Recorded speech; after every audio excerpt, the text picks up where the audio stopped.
So today's video is a little porthole window that I'm making up. It's not got a sash in it, this one. It's going to have a lead light made for it, which will be done by somebody else. I won't be doing it.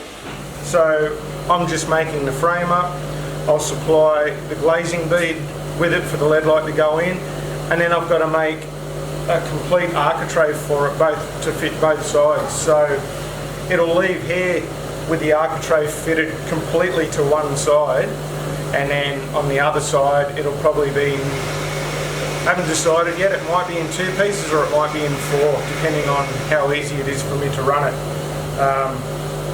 But anyhow, it's the window's 120 thick or 5 inches thick or deep wall thickness, and it's 600 tight diameter, so I'm making it 590. So for your Americans it's 2 foot, so I'm making it 3/8 of an inch shy of 2 foot.